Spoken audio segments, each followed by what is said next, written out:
Good morning and welcome, Patriot Radio News Hour. I'm Joe Jaquint, CEO of the Patriot Trading Group, and it is Hump Day. Yep, it's Monday was the holiday, so it is not Tuesday. It is Wednesday.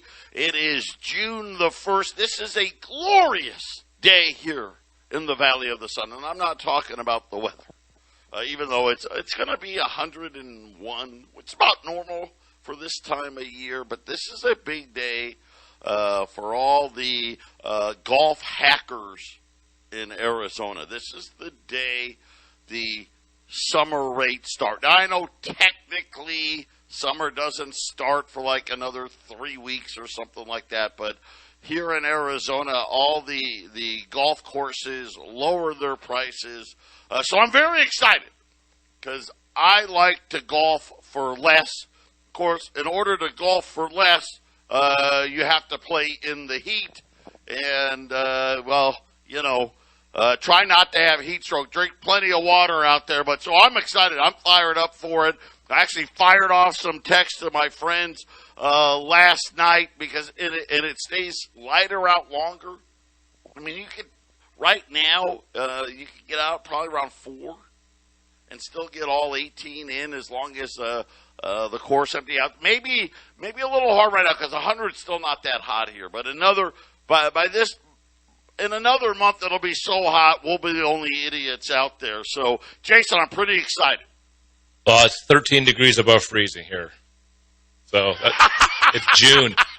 June is usually not like this in Colorado. Usually, even when you have rainy days, we're having a lot of rain. It's usually not even this cold, but it's. I had to bring the coat because it's a little chilly, and I can't believe it's June 1st and it's 13 degrees above freezing to start the show.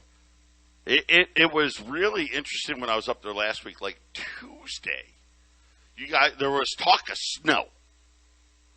And by Thursday, I want to say it was like in the 80s. It was the nicest day that I've had in Colorado. I mean, man, when the weather was like that, just gorgeous.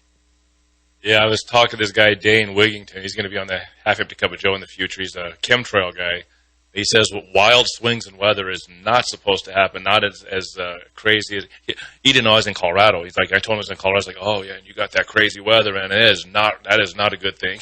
He was filling me on the details, Joe. So 80 degrees one day and 45 the next day is not supposed to happen, I guess. Yeah, right. I don't know what to think anymore. I know this. The markets aren't supposed to be doing this. We had Janet yelling out today. She wanted to let you know, just so you know. Oh well, she was wrong. Yep. She admitted it. And here's the problem. Of course, remember, this is the woman who told us to go big. Right? Let's not forget. And I've warned everybody for how dangerous she really is. She wanted the government to spend all kinds of money, which they did. Then, of course, said, oh, no, don't worry. There's not going to be any inflation. And, oh, well, no, now it's transitory. But oh, I'm sorry. I was wrong. But you know what? We're fighting it now. By the way, you know what else starts today, Jason? Quantitative tightening starts today. Yeah, so I foolish me. I actually thought they had already started reducing their balance sheet. Nope, it just started today. So it's going to be very, very interesting. It's kind of ironic that gold seems to have found a higher low today. We'll see. Right now, gold really unchanged here right now, about 1843. The Dow was up early this morning. Now it's down several hundred points. The one thing up for sure, crude oil. There was this ridiculous thing that came out. You know, this is the problem that Wall Street, it only trades on ridiculous things. It never trades on actual economic data. There was word about, OPEC could no longer count Russia and then make more, produce more oil. Folks, just so you know, when you read stuff like that, just know that's just pure manipulation on somebody's part. OPEC believed me at $123 a barrel. Got to remember too, in Saudi Arabia, they throw $5 more on top of it because they sell Brent. At $120, $125, $130 a barrel, Jason, they're pumping every barrel of oil they can. That's correct. Well, I mean, with the prices going up and the inflation going on all over the place, fiat currency's not looking too good. You got to buy it as much as you can, as cheap as you possibly can. And when you have breaks in the supply line because of war and every other excuse, I mean, Joe, let's just face it. If we were in the oil business, we'd be looking all over the place to get it as cheap as possible.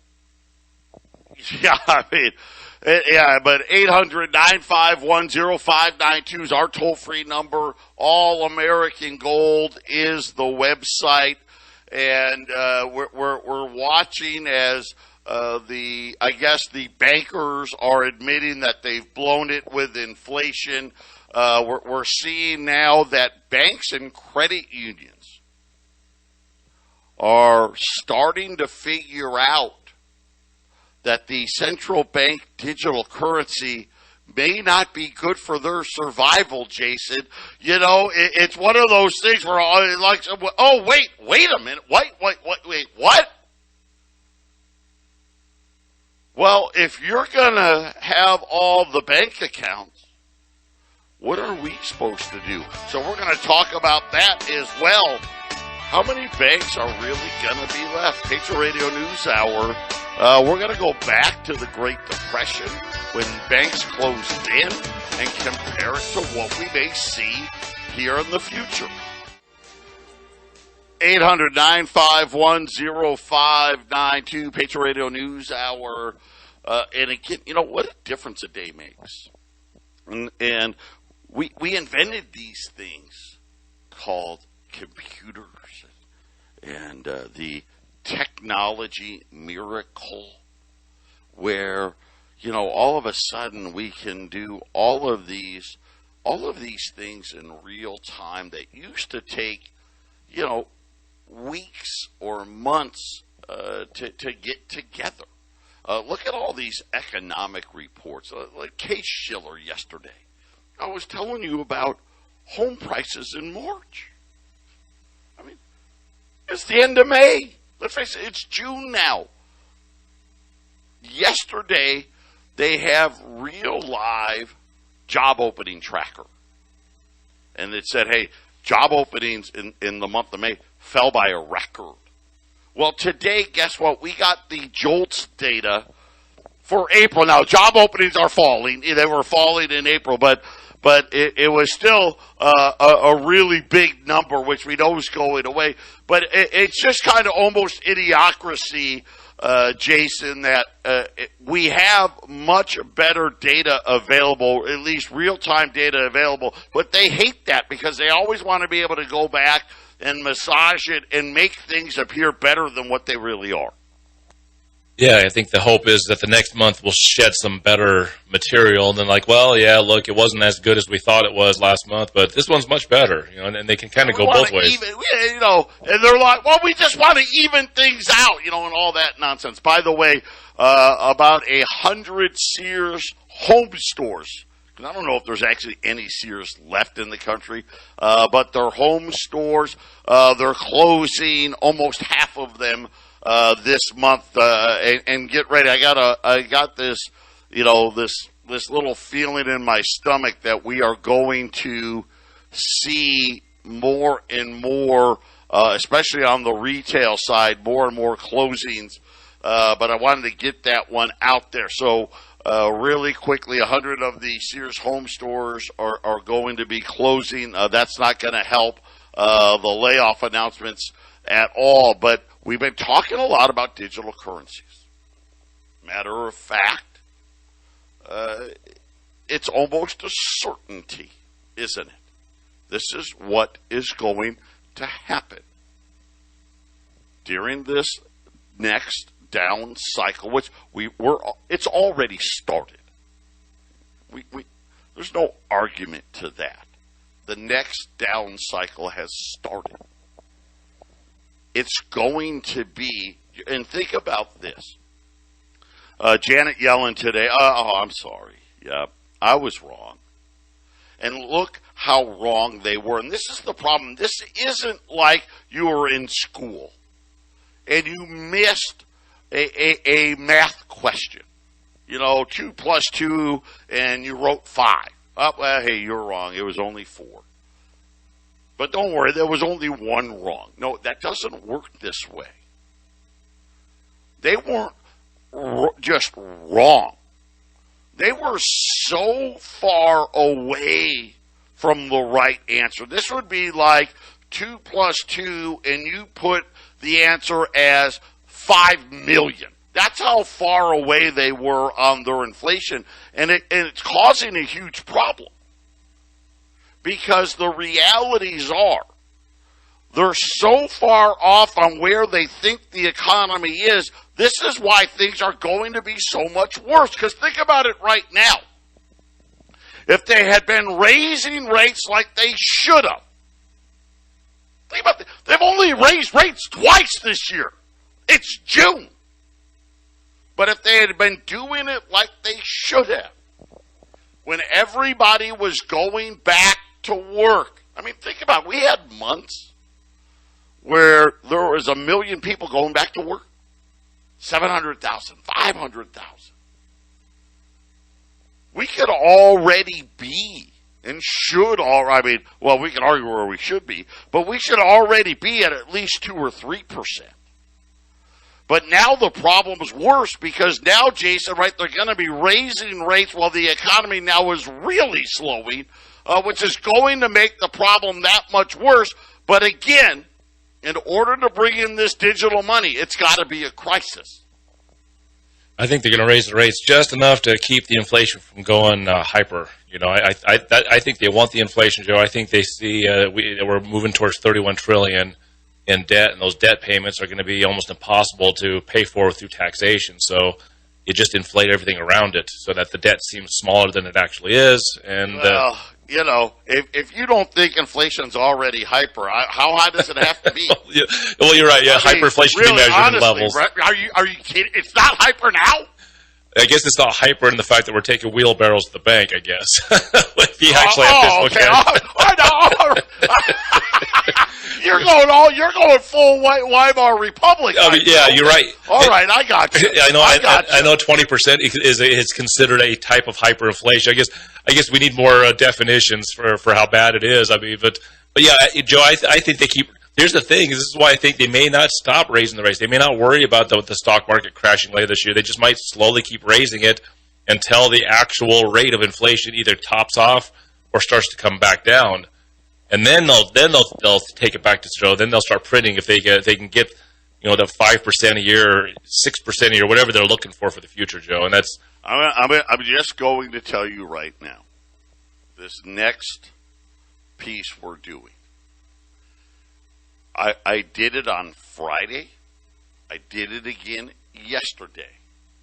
Lael Brainard, or whatever you want to call her. She's the number 2. She's next. What she says is extremely important. And she flat out, not only did she say, hey, we're going to get a digital currency. I mean, she all but say that's a given. But we'll be able to work with commercial or banking money, if you will. But notice how she left out our money.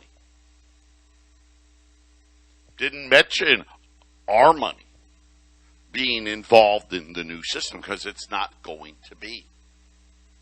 Wall Street on parade. The Martins, who are two of my, when it comes to banking research, they're the best of the best. Credit unions and banking trade groups. They released a joint letter to the chair and ranking member of the House Financial Service Committee. Okay, so let's call it what that. That's the banking committee. Okay, this is the government now, and it's kind of funny because we can create a digital currency without anybody voting about anything in Congress. warning of the devastating consequences if the Federal Reserve moves forward with a central bank digital currency. The letter was dated May 25th. That was one day before Lael Brainard came out with her little talk about digital assets and the future of finance.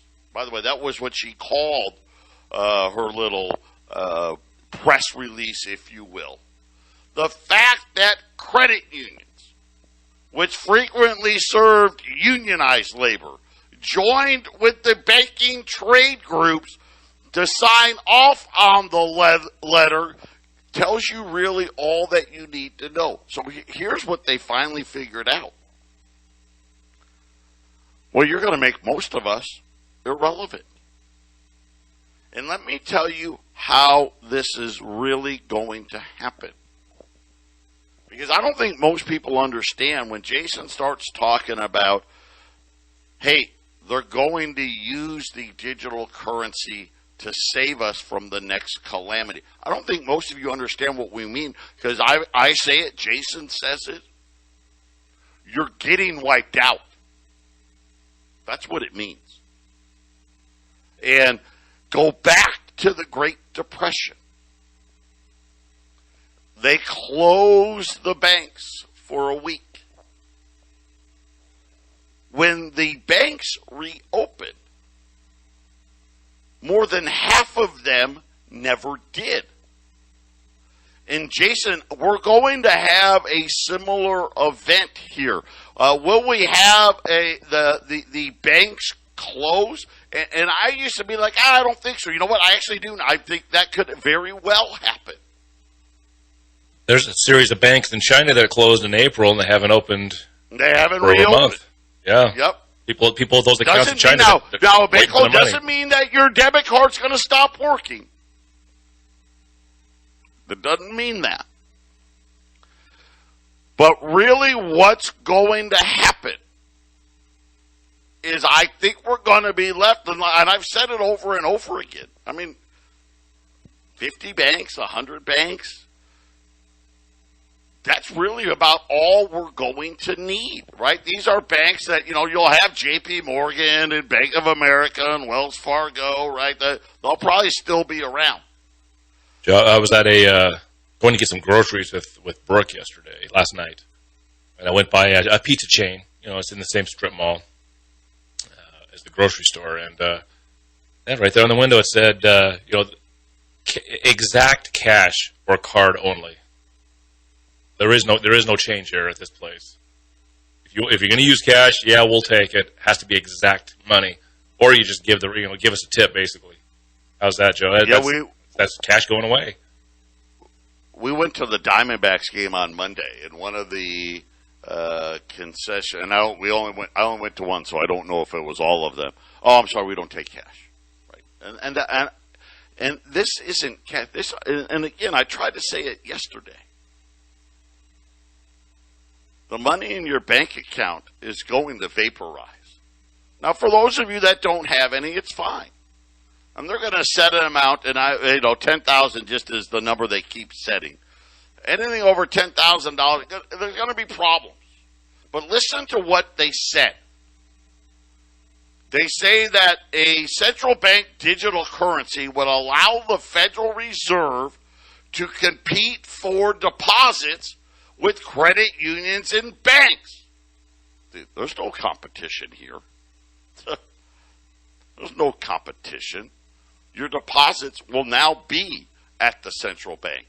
Private money is created through financial intermediaries by banks and credit unions. The process which financial institutions take deposits and lend them out. Right? Hence why all of you now know when you deposit your money in the bank, it's not yours. It's the bank's, right? Because they've got to own the money in order to be able to lend it out. Some small business owners don't get this, Joe. Because I remember because I use cash as much as I can, and if you make a fairly significant cash purchase, let's say $2,000, I'd always ask the vendor, whoever the business is, hey, is there a cash discount here? Because what is it, 3%, Joe, that the credit card company charges you to use their machine, right? You can give the cash customer 1% off on $2,000. Hey, that guy saves $20 and you save $40, right? By simply having the cash discount. Well, now they don't even offer that, with these significant purchases. No, well, now, and as we know, listen, depositing cash into bank accounts, it now costs money, like everything else. Yep. But Jason's right about that. But now all of a sudden they're starting to realize, wait a minute. The central bank now will serve as the advantage competitor to a retail bank deposit, right? Because just think about this. Hey, if you don't have your account at the Federal Reserve, you can't get your government money, right? You're not going to be able to get. Think about all the money they handed out during the pandemic. Well, now they can make that happen tomorrow. Boom, yep, you got your account with the Fed. Yep, bam, here's your money. But here's the real problem. All of these banks are going to close because the Fed is going to make sure they're all insolvent. And then you're going to switch over. 800-951-0592, and this is a letter sent by the banking industry. This is credit unions and banks. They sent it to Congress to say, hey, wait a minute. You can't allow this to happen. If you allow for the Federal Reserve to create a digital currency, there's no reason for people to have deposits with us. And if we don't get deposits, how can we loan it out? Right? So, the realities are very simple. These banks and financial institutions are going to become irrelevant because they're all going to fail. That's what's going to happen. We always used to think, bank at the smaller bank and the credit unions, those are first on the list, right? They're out. All these other bank mergers, these banks, think about it. These banks have spent the last 15 years trying to get as big as possible. And too big to fail. Look at that legislation in too big to fail. It all makes sense now. This is how far ahead of me that the bankers really are. I just now, as I'm spitting these words out, it all hit me. Holy smokes. They knew it. When they bailed out the banks, they knew it already. They knew this was what they were going to do. Because you got to remember, as Jason said, hey, we got $31 trillion in debt, but for the banking industry, they've got these derivatives. Forget about, tens of trillions of dollars. You're talking about derivatives, whatever the number is, past trillions. What is it, quadrillions? I mean, we're approaching that level. We're talking hundreds of trillions of dollars, and they know that as that house of cards collapses, all of that's got to go away. Which means, to my point all along, and I'm glad to see this, just proves my point all along, Jason, the plan when this is over is to be left with just a handful of banks, the big banks, then that's it. And maybe what they do is they're going to say, okay, at the Federal Reserve, you're only allowed to have, say, $10,000. So everybody moves over there. Now that's going to take the vast majority of the U.S. bank deposits. But then you have businesses, right? Then you have the people that are better off. They're going to have some kind of formula to how much of your money you really have access to. that has to be left at whatever the 50 or 100, let's call them commercial banks that are left. So they can go ahead and loan out money for, credit cards, auto loans, mortgages, and things of that nature. And let me just point out that all the white papers, first thing on the list with the central bank digital currency, move all commercial bank deposits from commercial banks into so-called Fed accounts at the Federal Reserve. I think there'll be a cap on that number. That's my newest thought on all of this. Hey, we're going to allow you to have up to $10,000 in there, and oh, by the way, we're going to move that out of that commercial bank. I really am scared of what happens to the people at the smaller banks or at the credit unions after $10,000. That's going to be really interesting. Yeah, Joe, they're not going to need a lot of tellers anymore. That's another one of those jobs that's going to be disappearing when the number of banks. Gone. Right. Nah, you don't go to your bank anymore. That's not going to happen. In the new digital money system, bank branches, they don't exist. There's no, right? You don't have to have them, right? You're going to have maybe Scottsdale will have a branch, and maybe Longmont's going to have a branch, and Greeley will have a branch, and Mesa will have a branch where you can go to if you needed to get a home loan or something like that. But outside of that, really, there's most of those jobs go away. Secondly, in what they call extreme and rare cases, when the Fed is unable to control inflation by raising rates, they just confiscate deposits from these Fed accounts. And we've already talked about that. In this system, remember, in the current banking system, if you've got a couple $100,000 in your bank, hey, next month, you still got a couple $100,000. The month after that, still got a couple $100,000. Excuse me. Doesn't matter what interest rates are. It doesn't matter what inflation is. Your bank account still says $200,000. Well, with these new Fed accounts, that's going to be one of their great things, right? They're going to just say, well, you know what? Inflation's hot. Here's how we're going to combat it today.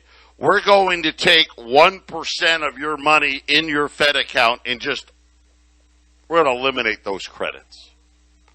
Right? Or we're going to take 2% or whatever. They could easily do that. They could also go the other way and say, hey, you know what? We're going to have a negative interest rate on your accounts at the Fed, but mortgage rates are at 7%. So when they want, and I think this is how they're going to start, because we're going to be in the throes of a double depression.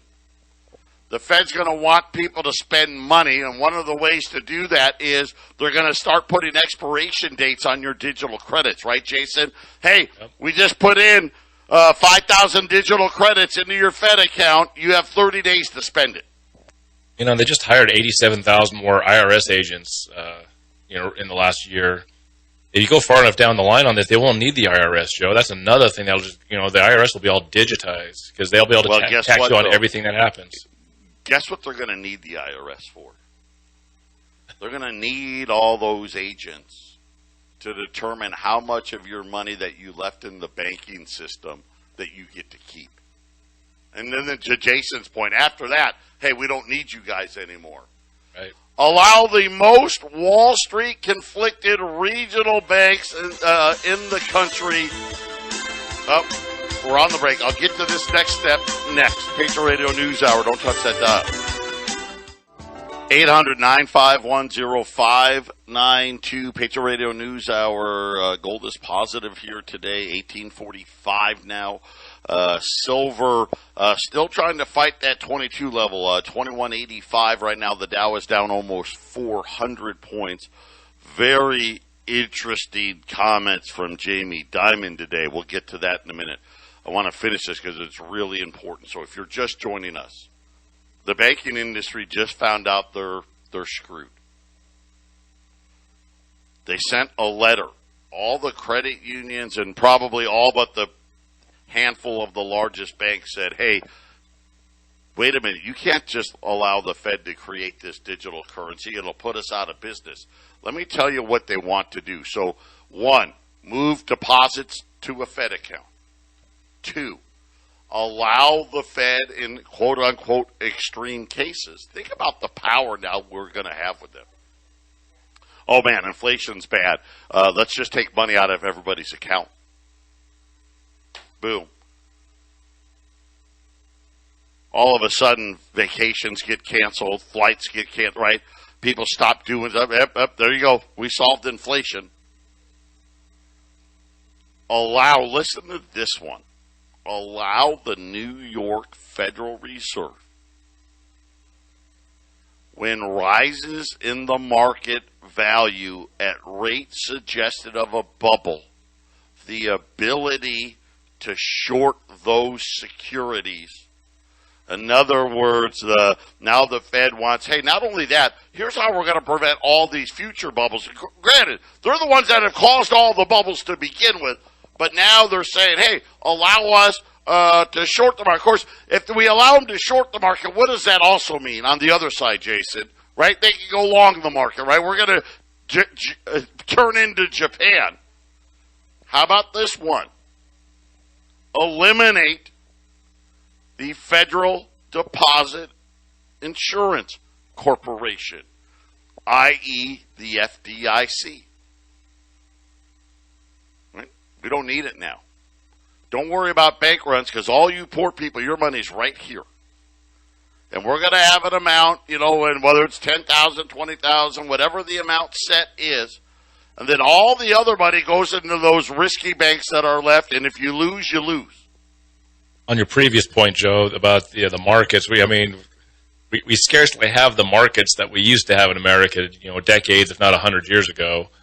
And so, they control who the winners and losers are now anyways. It's just going to be an absolute thing.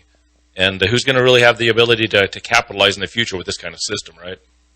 Right, and have all banking regulations fall under the comptroller of the currency. So this is what all of these banks are worried about. And think about really what that means. Because they know. They see what's coming. They know what their balance sheets are going to look like, and they're like, "Holy crap! They're just going to use that. We're out. They're going to put us out of business." And that's the realities. That's why I keep telling you, please, please, please, don't have that money, extra money, sitting in your bank accounts. It is the most dangerous place I can possibly think of right now. Jamie Dimon just came out. This was in the last couple of hours. The Dow, which was up several hundred points, is now down 400 points, all because of what Jamie Dimon had to say about an economic hurricane is on the horizon, and said that investors better get ready. I said there's storm clouds, but I'm going to change it. It's a full-blown hurricane. Well, conditions seem fine at the moment. The only question, is this a minor or is this a superstorm Sandy? And then, you know what? I think he let you know what he thought. You better brace yourself. J.P. Morgan, we're bracing ourselves, and we're going to be very, very conservative with our balance sheet. Essentially, what Jamie Dimon just said, we ain't lending anybody any money. Get ready. Please get prepared.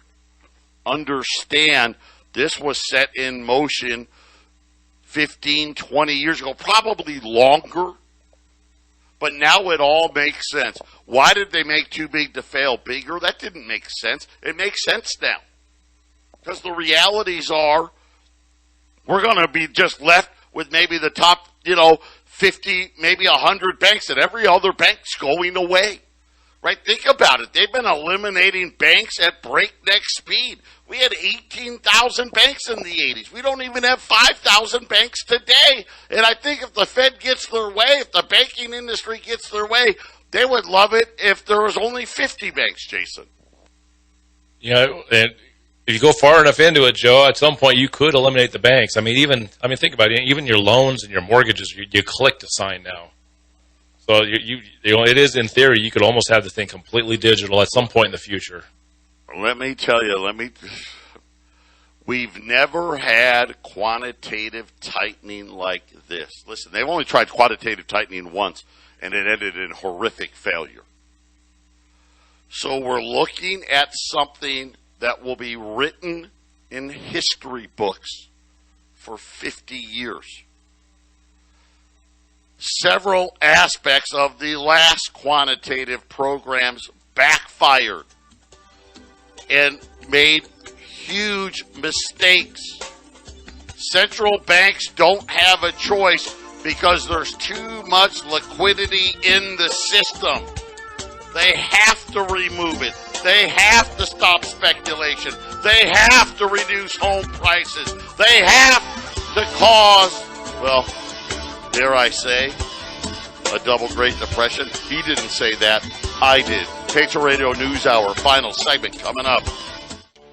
800-951-0592, Patriot Radio News Hour. Yesterday we ran $20 gold at $21.75, 20 or more, $21.50. I'm holding that price. In the afternoon, we ran $5 liberties at $5.95. I'm going to hold that price. So we got two different gold specials, the $20 gold, the 1 ounce gold, back when our currency was backed by gold, at $21.75, 20 or more, $21.50, $5 liberties, the quarter ounce, those are the old ones again, at $5.95. Gold continues to climb here, $18.47 now. Jamie Dimon, just last week, this is what these guys do. Just last week, he said there were storm clouds. A week later, he's like, oh, wait a minute. Did I say storm clouds? Oh, no, I meant hurricane. Oil has to go up in price. Listen to what he's saying. We're talking $150 to $175 a barrel. In my mind, that means oil's going to touch at least $200. He says, not maybe. No, it has to go up in price. Wars go bad. They go south in unintended consequences. We are not taking proper action to protect Europe from what's going to happen to oil in the short term. Everybody, please get ready. Right? If you don't want to believe me, that's fine. But at least believe Jamie Dimon. Right? He knows, right? This guy's in on all the meetings, Jason. Yeah, he's one of those bigger players. You know, he's the show. It's been a burner, Joe, in recovering the stuff that you've talked about, and people just really need. This is a huge update. The banking industry finally figured out. Oh, wait a minute! They're going to eliminate us all. That's right. So what do you think they're going to do? They're going to eliminate banks that are solvent? No. Almost like the brown shirts. They're going to all be insolvent, and that's what they're going to do. That's just what they did during the Great Depression. They're going to do it again. The big banks are kind of like the brown shirts from the Nazis. You know, they did their work, they got their job done. It's like, oh, we don't need you anymore. And remember, the Nazis got rid of them. You know, that's kind of what the big banks are, Joe. They're not the central bank, are they? Nope.